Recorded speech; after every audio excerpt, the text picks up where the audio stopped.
My name is Derek Van Diest. I'm with the Post Media Edmonton Sun Edmonton Journal Sports Department. I'd like to welcome you to our sports podcast. Alongside me is Jim Matheson, sports writer, covers the Edmonton Oilers, and beside him is Rob Tuchkowski, also a sports writer, longtime sports writer, covering the Edmonton Oilers as well. We're going to be talking about a number of different topics, hockey related today. I think the first one right off the gate is obviously with the Edmonton Oilers in the off season, and looks like they've been trying to make some moves, and looks like they're going to bring in a Swedish defenseman. I guess they're to be fair, they're beating the bushes trying to find players because they're kind of up against it salary cap wise when it comes to McDavid's contract kicking in next year. And Jim, what do you know about this Swedish defenseman, and what can you tell us about him? And is he a guy that can make an impact next year? I don't know. Hopefully he's not Philip Larson or Dennis Grebishkov or Anton Beloff or any number of European defensemen that they've tried to bring over on a one-year contract, and hopefully they turn out to be an offensive player. I texted Mike Zanier, who used to play in the Oilers organization. He's the color commentator for the team that this Joel person plays on. He says he came out of nowhere this year and was on their first defense pair most of the season, and he puts up points. He says, I wouldn't jump up and down saying he's going to be a star right away, but he says he's got the ability to be an NHL player. But whether that's right now or not, the only problem when they bring over these players is then it marginalizes the players you've got in your own team, like Matt Benning, like Ethan Bear, and this guy is supposedly supposed to be better than they are just because he's coming from Europe. And he was a pretty good player in Sweden, so I think it remains to be seen how good he is. But I agree with you. If he costs no money and it's worth a one-year gamble, great. But Rob, we've been down this road before with this hockey team. They've brought guys over thinking that they could make an impact, and you look at a V2, you look at the Grebeshkov second 2.0, I guess, and you look at some of those guys they haven't worked out. What's different about this guy? Yeah, nothing yet, and that's the thing. He just ran through the list of guys where they've done this exact scenario, or ran through this exact scenario with, and it hasn't worked out. And furthermore, like if you're going to bring a person like that in, who are you going to play him ahead of? Out of if your coach is already married to the 6 or 7 guys that you have right here, are you going to pull one of them out of the lineup for this guy? Is he that good that he can displace somebody in your? And it would need to be top 4, because those types of players don't necessarily excel in the bottom. In a bottom pairing role. So, like you said, give him credit for going out there and beating the bushes and trying to find, this diamond in the rough. But in 9 times out of 10 or 19 times out of 20, these situations play out exactly the way you expected. And this is just a guy from Europe who, maybe had a good year and is a long way from being a top 4 defenseman in the National Hockey League. Now, when you're bringing guys in over from Europe, obviously the level of competition isn't as high as the NHL, and I think we talked about this. The best players in the world are in the NHL. You look at the goaltender they brought over, now this defenseman they brought over. But are the Oilers kind of married to this strategy right now because Connor McDavid's salary kicks in this year? Like, what is this? How they have to approach it? What does this mean now for that trading of that 10th overall pick for a right-shot offensive defenseman? Is this guy supposed to be the answer? I don't see it. I agree with Rob. I think he's just kind of a replacement for OV2. Yeah, they're looking at him as an offensive player who might turn out to be okay, and I think it's maybe covering their bases in case Sekera, his legs doesn't come around, and they've got another defenseman who played pro hockey in Europe last year. It almost looks like they're trying to get ahead of July 1st by making a couple of announcements. Okay, we're going to show you. We're going out to get some players now. Right. We got a defenseman. We got a goalie. And getting back to the goalie Koskinen, and the more you think about it, I just have no concept why they're giving him $2.5 million a year for a goalie when there's going to be 10 unrestricted free agent goalies on July 1st who you might be able to sign for $1.5 million. Yeah, and save $1 million. But they're gambling that he's better than Carter Hutton. He's better than Khudobin if he's there. He's better than picking up Cam Ward on a 1-year contract. He's better than Mrazek because Philadelphia's not going to qualify him. They're gambling an awful lot on this goaltender. I hope he can play, but that also leaves them with Montoya, who's got to play in the minors now. If they can't trade him or nobody picks him up on waivers, and now he's going to eat up all the ice time in the minors when you want to play young goalies in the minors to see how they are. Rob, do you see any sort of strategy here, or does it look like the Oilers are kind of just trying to fill gaps and fill holes and put fingers in dikes, and like what are they doing here? Where's the strategy here? It seems like they're running some long gambles, hoping to hit a home run. Like, they bring a defenseman in that probably isn't going to make it. But what if he does? What if he becomes this guy that nobody else saw, and the Oilers landed and brought him in, and he becomes this player? And same with this goalie. What if he emerges into not only a capable backup, but a guy who nobody else saw, and is suddenly Edmonton's starting goaltender for the next 3 years? And those are long shots, and I guess you can't say it doesn't hurt to take them, because you're paying the goalie $2.5, and you're bringing in another player from Europe. I mean, they did it with OV2, and then they never played him. You put OV2 in, and he was a decent player. He could skate, he could move the puck, he kicked in some points when he played, and then he just sat in the press box the whole season. So I'm not really sure. There needs to be a connect between the coach and the manager in this situation. You have to give the guy an honest look. But I think they're just going for long shots right now, which is, I'm not sure, why not just look at what is around the league, guys that are proven, bring those guys in, make some crafty, shrewd trades, and go that way.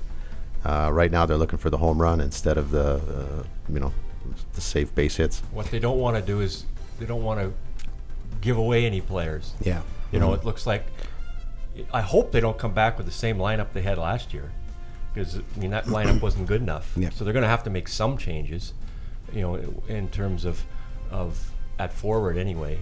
You can't just go with the same 12 forwards and say they were all good and some of them had a bad year, so it will be better. Yeah. I'm sure there's some people out there beating the bushes again for Benoit Pouliot, because he'll be available on July 1st. Big penalty killer. And the Oilers are already paying him $1.3 million for the next 3 years. So give him another $1 million. Yeah. He can play on the fourth line. Yeah. First things first with the Oilers, though, they need to fill out their coaching staff, and obviously the names have been out there: Trent Johning, Gullickson. What do you see? How do you see it coming together with this? Because I know obviously McLuhan's guy was Jay Woodcroft, and they shipped him out, and I don't know how tight he was with the other two guys, but I know that Jay Woodcroft was his right-hand man. Now he needs another right-hand man.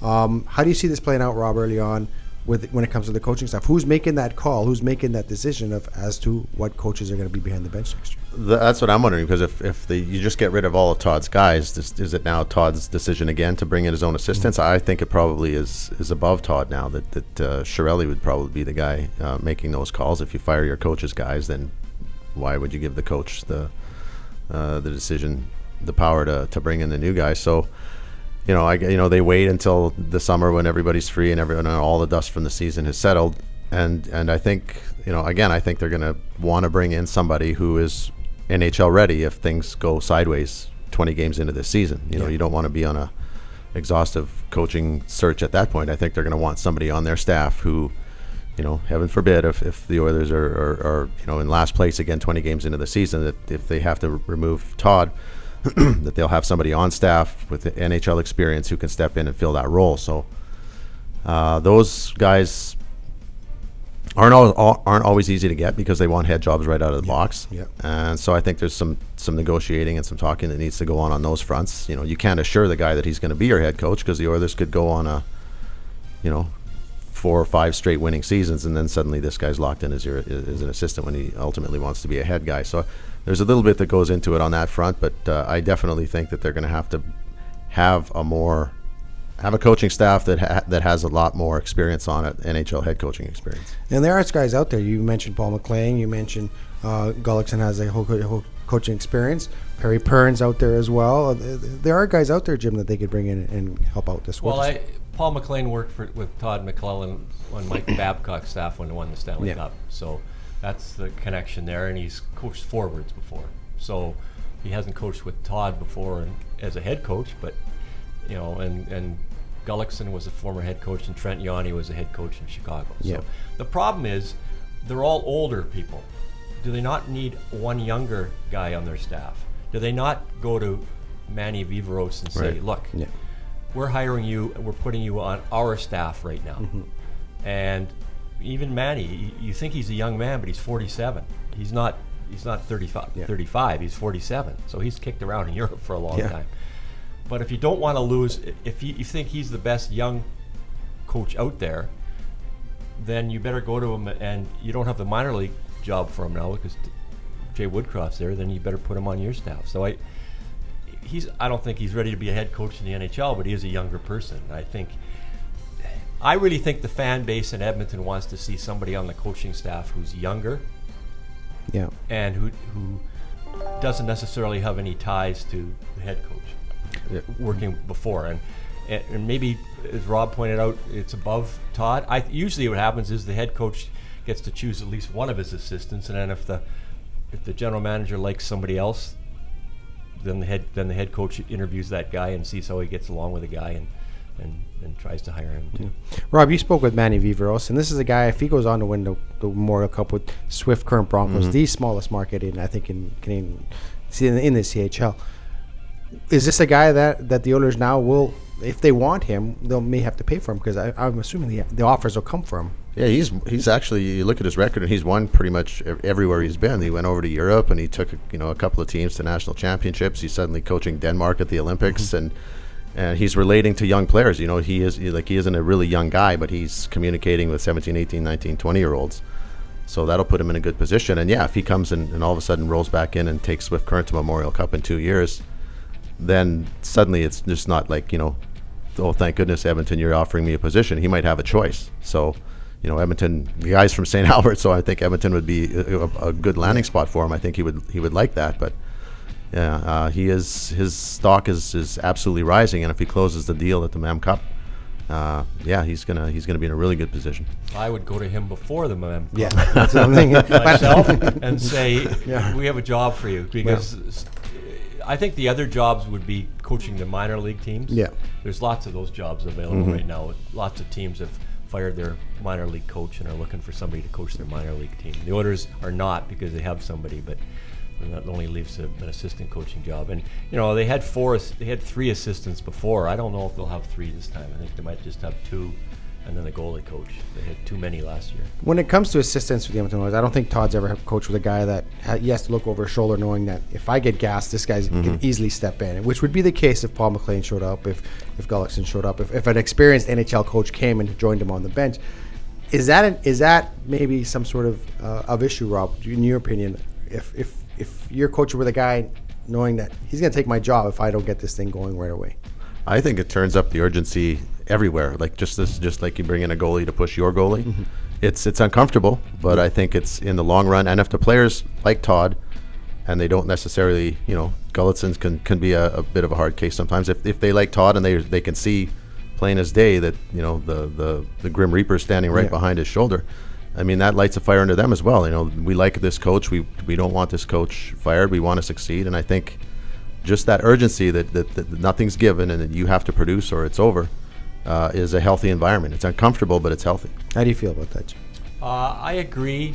Although it's funny with assistant coaches and head coaches, they spend so much time with one another over a season. They all have to kind of get along. I mean, they're always together, always in video sessions, always eating together on the road and stuff. And if you have one guy that you perceive as maybe taking your job, and suddenly that might be a little uncomfortable. But I think Todd should be comfortable enough in his own skin by now. He's been a head coach in San Jose for about 8 years, and now he's been here for 3. He's been a head coach in the NHL for 11 years. I think he should be fairly confident in his own ability to do what he has to do, and I guess we'll have to wait and see. I don't think you can hire coaches until after their contracts are up, and that's usually the end of June.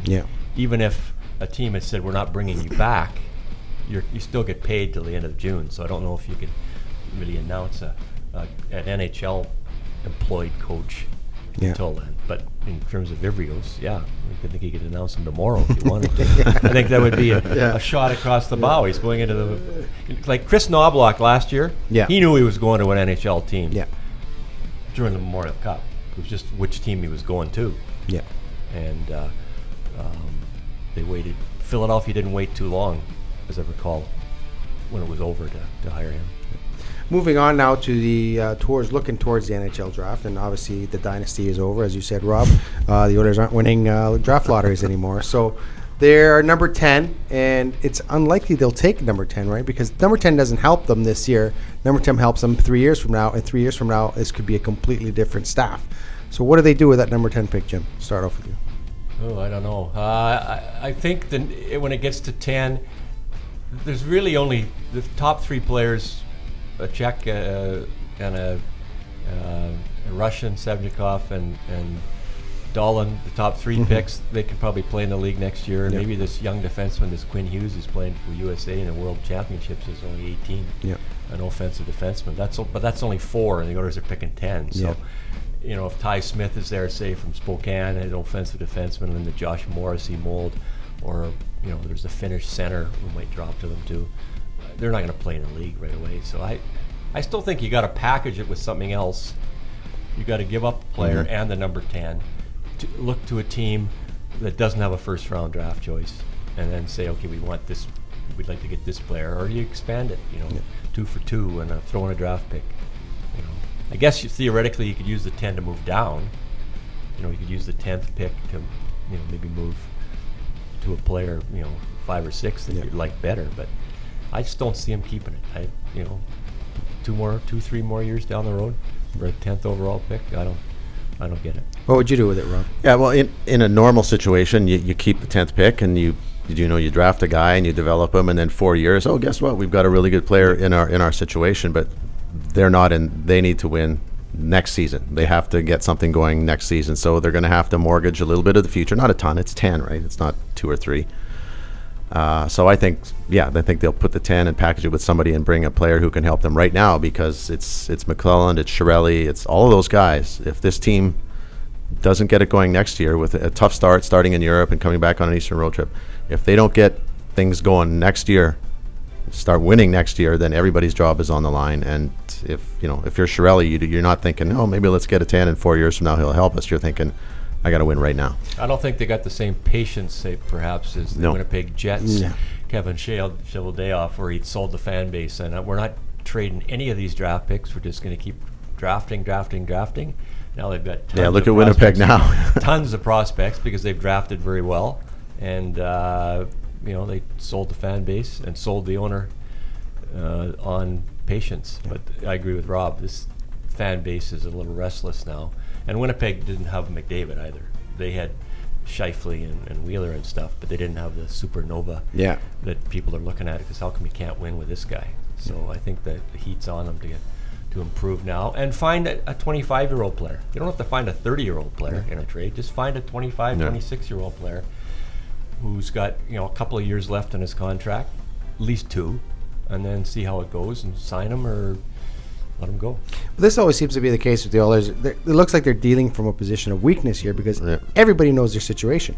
Everybody knows that Peter Chiarelli's in the hot seat. Everybody knows that all the coaches are in the hot seat, and everybody knows that the team has to win right away. They don't have the patience to win. So you can argue that they've lost their last 3 big trades when they started with the trade for Griffin Reinhart, and when they gave up a guy like Matt Barzal, and then you could argue that they may have lost the Taylor Hall trade, because Taylor Hall may win the league MVP, and obviously the argument is they lost the Eberle trade. Now you're dealing in their position of weakness, Rob, and you have to make a trade for this 10 pick, but you can't afford to lose this trade, can you? No, he's, like you said, with a track record like that, he loses another big deal, and this team takes a wrong turn, then that might be it. There's only so many bullets in those chambers, and he's traded away some really key pieces and didn't get what they wanted back in return for him, and now this number 10, he's got to make this trade work. And like you say, from the other perspective, everybody knows that, and it's a 10, right? Yeah. It's not a 4-5, 3-4-5 or anything. 10 is 10, and it's not. Everybody else knows the same thing that Edmonton does. This isn't going to be necessarily an impact player. It isn't going to be somebody that helps you right away. So you're going to trade that to a team that has a lot of time and has a lot of patience. So you're not going to push that team into a hurry up deal, right? They have time is on their side, whereas Edmonton is the exact opposite. We need to do something. We need to do something important right now. And when everybody else knows it, and the people you're dealing with are in a position where they can be patient, it's tough to swing that deal. The problem is too, they're not the only team looking for a right shot offensive defenseman. Yeah, everybody is right. Or a everybody. right shot defenseman. Yeah. Look, so is Toronto. Yeah. They want somebody to play with Morgan Riley. So and there's other teams. So they're not the only team trying to trade to get a offensive right shot defenseman, of which there are not a whole lot of them. So and they don't have the players to trade off their own roster. Their three best players they're not going anywhere. Nugent Hopkins and McDavid and Draisaitl. They're not going anywhere. So, and I don't think they would trade Darnell Nurse. No. So you come back to the same couple of guys, Clefbaum and Clefbaum. To me, trading Clefbaum, that's a lateral. So you trade a good young guy with a nice contract who's not very old for somebody else who's about the same age, who sort of plays a little differently and maybe makes a little bit more money. I don't know if that makes a lot of sense to me. And the forwards they've got, the young forwards, Kajula and players of that ilk, you can package them, I guess, but I don't know what they're going to bring either. Yeah, I'd be leery about getting rid of Clefbaum too, because like last season, everybody loved him. He had a great year last season. The Oilers had a great power play, and he took a step. Yeah, his shoulder was out most of the season. So maybe that's it. Maybe once he gets it all fixed up, he'll go back to being the Clefbaum, and he's got a great contract. He's a young guy. You can't have too many of those players on your team. So if you send him away and all of a sudden he hits it and he becomes, takes that next step forward, that would be a big loss. And again, you're not going to trade him for, unlikely that you're going to be able to trade him for an elite number one right shot defenseman, because those players command a lot. So the question is, if Clefbaum can stay healthy, he's a good guy to have on your team at $4 million. And you don't want to trade a guy that most people in the NHL consider no worse than a number 3 defenseman. Yeah. A lot of them think he's a 2. He's not a 1. A lot of people, if he's healthy, think he's a 2 and worst a 3. So then you're saying, we're going to trade this young guy who's no worse than a number 3 defenseman on a nice $4 million contract. That doesn't make a lot of sense. I think Puljujarvi is the possible. I mean, they have to look at him and say, okay, what's this guy going to be? Is he going to be Patrick Laine? I don't think he scores anywhere near like Patrick Laine. Is he going to be a 20-goal, 40-assist, 60-point guy? Is he a first-line player? Is he just a second-line player? I don't know. I think the jury's still out, and I think he got 13 goals last year and didn't play a whole lot of power play, but that's, it's not like he went from 1 goal to 21 and they said, this guy's going to get 40. 13 goals is still only 13 goals. Yeah, they have the ingredients that they could trade 10 and Puljujarvi to a rebuilding team that has an elite defenseman. I don't know how many of those situations are out there, but the stuff is there to make a big trade. But Chiarelli's a little nervous because he's got he's lost some very important trades in the recent history of this organization. So he's got to be very careful, because another wrong move like that could really set the organization back a long way. What he has to worry about is making a trade for trading Puljujarvi, and as Montreal traded Sergachev, was a young player, and he's a better player than Drouin. Yeah. So, and they thought they were getting a pretty good player back in Drouin, but Sergachev's better. Yeah. Well, if I was an opposing GM, what do you think of the thought of if I came up to you and said, okay, you're not going to trade Clefbaum, that's fine. I'll take Ethan Bear off you. Would you trade a guy like Ethan Bear? Nah, he was pretty good right out of the box. Like right out of the box. Imagine him in 4 years. Yeah. And he's a solid kid. You talk to him and he works hard. He thinks the game hard. He's really committed. I don't think I'd let that guy go yet. And Jim? Yeah, I would trade Ethan Bear. Would you? Well, it depends what the other team's offering. Yeah, obviously. I mean, you've got Matt Benning, and so you've got another right shot. Younger. Now, I don't think he's as offensive-minded as Ethan Bear. And I think Ethan Bear should play the whole year in the minors this year. He's only played 34 games in Bakersfield and then the games in Edmonton. I think he has to learn how to play defense. I think that should be he should be the project down there. He should say, okay, we're going to teach you how to play defense. Yeah. Well, Paul Coffey's not going to help in that regard, is he? Yeah. I don't know. How much defense did Paul Coffey play? I never saw Paul Coffey around the rink, so it's hard to tell. I don't know. But you always say you can't find these right shot defensemen around the league. You have to grow your own. Yeah. So you have a guy who knows might grow into that. Yeah. Give him a chance to grow into that. Put him in minors for a full year. Yeah. Get him to play really solid defense. The offensive stuff is natural. That doesn't fade.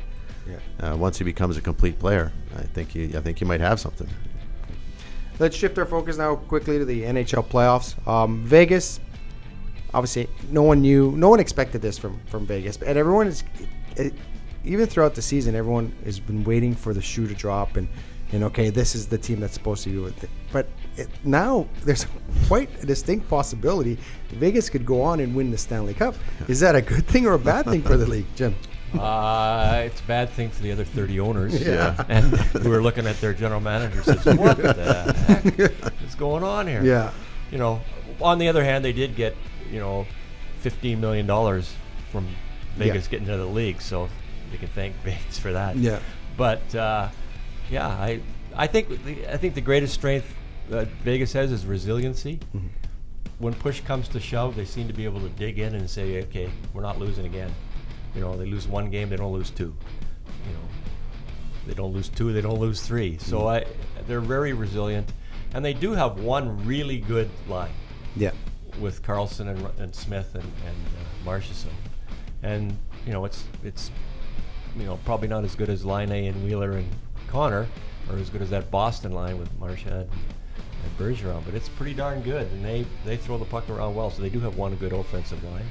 They do have a good second line with Tuck and stuff like that too, and they've got the guy in the goal. Yeah. And the guy in goal is. I don't think this guy ever have a bad day. He's always got a smile on his face. He always looks like he's having fun, and it looks like he wants to show Pittsburgh that he can win without Crosby and Malkin and all those guys. Well, he doesn't get the love that he should get. Yeah. I mean, he's one of the big all-time in recent history, one of the top money goalies. Like, he stepped in last year, cold, coming right off the bench. Pittsburgh doesn't win a cup if he isn't. Yeah. If he doesn't come off the bench and do it, and he goes to Vegas and he's doing what he's doing there. And I've picked Vegas to lose every series so far. they still. I just love that organization, the way they do things, like on the ice, in the arena, around the arena. They've been in the league for a year, and they do everything better than everybody else. Yeah. Like, all the Canadian teams can harumph all they want and say, oh, we're the tradition of the game, and we don't want to have all these bull. Any fan at Edmonton watching that Vegas game would say, I would love to be in that atmosphere. Yeah. Let's do that here. It's just laziness, and you don't make any money off it. So Canadian teams, specifically Edmonton, don't do it. You could have stuff outside the arena. All these, they have. You walk to that rink, and Manny was there. It's like a festival. There's concerts. There's stuff going all over the place. The team doesn't make any money off it, but it just raises the energy and the excitement around it. And people walking by who wouldn't know hockey from a hole in the ground are like, hey, what's going on here? This is fun. Let's go see a game.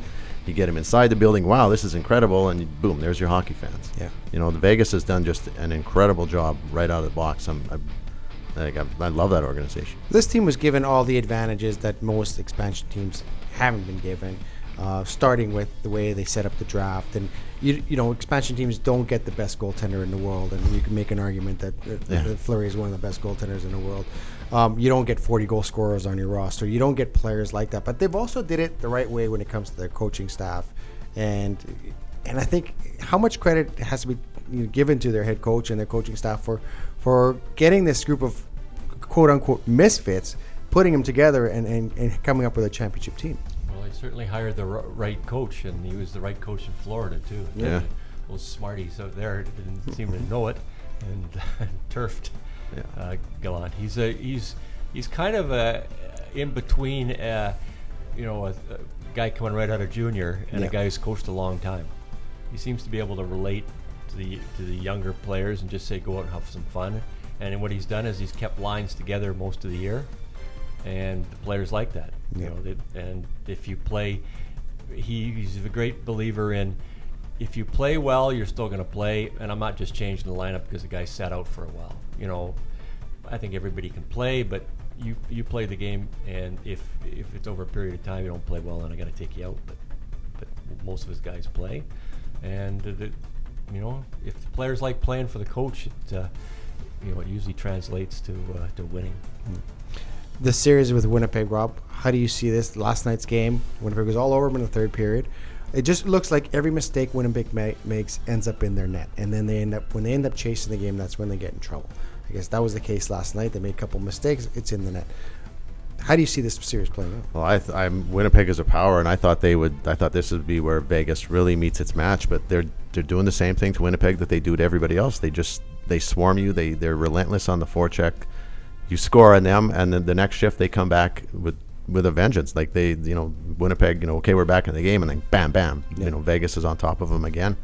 They're just a fast team, and I'll give that management credit. When they were putting that thing together, it looks easy now in retrospect, but at the time they had nothing, and they have to, do we want draft picks? Do we want young guys? Do we want old guys? How do we worry about the future? And identifying these players, like a lot of them have become good now. And in hindsight, oh yeah, it's easy to just take, Marshall Show and Carlson. These guys weren't good where they were. They're good now. So it was, at the time, it was this blank slate with about 50 balls in the air that they had to juggle to balance the here and now and a couple of years from now, and they just did a masterful job of doing it. Yeah. And now, last one, I guess we'll just switch our focus real quick to the World Championships. Obviously, Connor McDavid and Ryan Nugent-Hopkins are playing well. Darnell Nurse is playing well. Canada with a big win today over the Russians in the quarterfinal. Move on to the semifinals. Just your thoughts on the tournament, Jim. I don't know how much you've watched it, but watching those two guys play together, obviously there's going to be a lot of calls for them to play together with the Edmonton Oilers next year. Well, they better play together. They look pretty good, and he looked good at the end of the year, Nugent Hopkins. And I think Ryan. We kept beating that drum. Move him up, try to play him with. But I think the one guy who resisted was Ryan. I think he considered himself a center. Mm-hmm. He's always played center, wanted to play center. Yeah. But if you're going to be the third line center on this team, or you can be the first line left winger with McDavid, I think it's a no-brainer. Yeah. And he now gets on the first power play unit. He's back to playing with Connor and stuff like that. And I think he thinks the game like Connor does, and as Leon does. And then Leon has to take his own line now, a second line, and make it work. It's very you've got a $6 million left winger in Nugent Hopkins and a $12.5 million center and an $800,000 Ty Ratty on the right wing. And those two guys better be buying him dinner because he can't afford it compared to them. So, but they do have, 2/3 of one line now, and now they have to find 2/3 of the second line. It'd be nice if Lucic got back to playing like Lucic, and then you could have you could have 2/3 of the second line too, but that's still up in the air. Well, Bill Peters is coaching Calgary Flames next year. He has no problem putting those guys together and throwing them up there. He's getting a good look at them now. Yeah, he's doing Edmonton a favor, just giving them some more, some more reps. But yeah, Nugent Hopkins looks like a first overall pick again. Yeah, like they were kind of wasting him, a third line center role. He was a good two-way guy, and we don't, just need to be good in his own end. And now the offensive side of his game is starting to blossom again. As it often does with anybody who plays with McDavid, but. I do like that tandem, and he's Nugent's a really smart player, and over time he'll adjust to becoming a winger. Remember, this is a guy, like he was saying, that just played center his whole life. So for a guy who's been a winger for 6 months, he's looking pretty good at it. Give him a little time in that position to figure out the nuances, and as well as the nuances of playing with McDavid, and I think you could have a pretty effective and long-lasting tandem there. Just to finish it off, I just want some Stanley Cup predictions. Who's in the final and who wins the final? Rob, start with you. Winnipeg, I was picking against. You know what? No, it'll be Vegas, and I think Vegas versus Ovechkin and the Capitals would be a great series. I would like to see that because whoever wins, I'd like to see Ovi win. That would be good for Ovi and Barry Trotz. A couple of good guys, and Vegas is Vegas. So I think that would be the dream final for me. Jim? Winnipeg and Tampa. Who wins that series?